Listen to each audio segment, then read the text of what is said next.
কথা ধারাবাহিকের আজকের পর্বে আপনারা দেখতে চলেছেন যে কথা তো তার হারবালায় চলে এসছে, কথা হারবালায় আর এসেই তো পুজো করতে শুরু করে দেয়। এদিকে অর্ণা তো চিত্রাকে ছাড়ানোর জন্য উঠে পড়ে লেগেছে, সে সিমরানের বাবার কাছে চলে যায় দেখা করতে।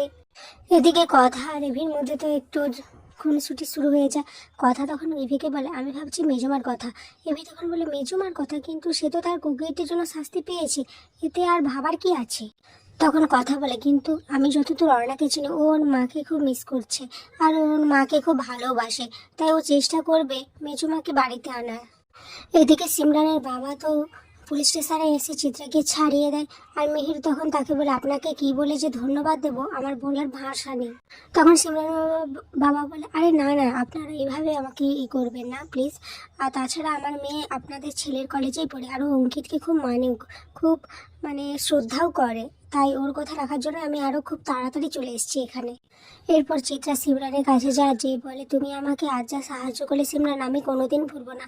এরপর আমার যা সাহায্য করার দরকার আমি তোমাকে করব, আর তুমি তোমার সব ইচ্ছে পূরণ করতে পারবে। এটা শুনে সিমরান তো খুব খুশি হয়ে যায়। অপরদিকে অঙ্কিতা মন খারাপ করে বসে থাকে। কথা এটা দেখে বলে আমি বুঝতে পারছি অঙ্কিতা, কিন্তু তুমি যদি এভাবে মন খারাপ করে থাকো তাহলে অর্ণাকে কে বোঝাবে বলো তো। তখন অঙ্কিত বলে জানো কথা, আমি কখনো স্বপ্নেও ভাবতে পারিনি যে আমার মা এটা করবে, কিন্তু করেছে। এইদিকে এভি বুঝতে পারে অঙ্কিতের মনের অবস্থা, তাই ওকে হাসানোর জন্য বলে আরে তুই জানিস কথার হারবালে কি হয়েছে, ও সব প্রোডাক্টের দাম 20 টাকা 23 টাকা যেন হরেক মাল চলছে। এটা শুনে অঙ্কিত হাসতে থাকে। এরই মধ্যে অর্ণা চিত্রাকে নিয়ে বাড়ি চলে আসে। আর এসে কথাকে অর্ণা বলে কি ভেবেছিলে আমার মা এই বাড়িতে আসতে পারবে না, দেখেছো তো আমার মা চলে এসেছে। কথা তখন বলে কিন্তু মেজমা তুমি তো অন্যায় করেছিলে। চিত্রা তখন বলে তোমার কাছে কি প্রমাণ রয়েছে কথা যে আমি অন্যায় করেছিলাম, অন্যের কথা শুনে তুমি আমাকে ব্লেম করছো। এরপর যে যার মতো ঘরে চলে যায়। এদিকে কথা ভাবতে থাকে চিত্রা যখন ফিরে এসেছে তার মানে সে আবার কিছু গন্ডগোল করবেই। এইসব নিয়েই কথা ভাবছিল আর অগ্নিকে নর্মাল কফি দিয়ে দিচ্ছিল। এটা দেখে এভি বলে তোর হাতের কাছে হার্বাল কফি আর তুই আমাকে নর্মাল কফি দিচ্ছিস, আচ্ছা তোর ব্যাপারটা কি বলতো, কি নিয়ে ভাবছিস এত।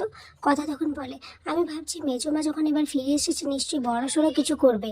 এভি এটা শুনে বলে এত ভাবিস না, আমরা সবাই তো রয়েছি, সবসময় ওকে চোখে চোখে রাখবো। এদিকে চিত্রা ঘরে এসে মিহিরের সাথে চোটপাট করে। মিহির তখন বলে দেখো চিত্রা, আমি অর্ণা নয় যে তুমি আমাকে যা বোঝাবে আমি বুঝে নেব, আমি খুব ভালো করে জানি যে তুমি কি করতে পারো আর পারো না। এটা শুনে চিত্রা তো অবাক হয়েছে আর বলে তুমি এই কথাগুলির জন্য আমাকে অবিশ্বাস করছো, বেশ ঠিক আছে আমি ওই কথাকেই শেষ করে দেবো। এই বলে যে যেতে যাবে তখনই মিহির চিত্রাকে আটকে দেয়, ওকে চড় মারতে চায়। এটা দেখে চিত্রা তো অবাক হয়েছে আর বলে মিহির তুমি আমাকে মারতে যাচ্ছিলে ওই কথাগুলির জন্য। এই এই বলে মিহির তো ওখান থেকে চলে যায়। আর এদিকে চিত্রা প্রান্তিকে ফোন করে আর বলে প্রান্তিক তোমাকে একটা কাজ করতে হবে। এদিকে কথা যখন পরের দিন কথা আর বলে পৌঁছায় সেখানে যে জানতে পারে যে সেই জমিটা বিক্রি হয়ে গেছে। এরপর ওখানে কথা জানতে পারে যে প্রান্তিক বিশ্বাসী ওই জমিটা কিনেছে। এরপর প্রান্তিক এসে কথাকে বলে কথা আমি তোমার সাথে একটা ডিল করতে চাই চলো। এরপর কথা কিছু না ভেবে প্রান্তিকের সাথে একটা ঘরে যায়, যে ওখানে কথাকে প্রান্তিক আটকে তার ওখানে মারার চেষ্টা করে। এখানে আজকের পর্ব শেষ হয়ে যায়। তো ভিউয়ার্স আপনাদের কি মনে হয় এভি কি পারবে কথাকে বাঁচাতে নাকি প্রান্তিক কথাকে শেষ করে দেবে?